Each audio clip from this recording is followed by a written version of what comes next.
Hello everyone, আজকে তোমাদেরকে দেখাবো একটি পেপার লিফ।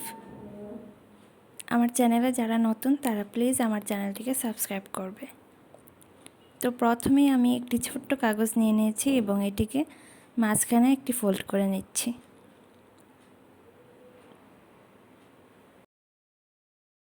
এখানে আমার মনে হয়েছিল পাতাটা একটু বেশি বড় হয়ে যাবে, তাই আমি কাগজটিকে একটু ছোট করে নিয়েছি। এখন এটি পাতার শেপে কেটে ফেললাম।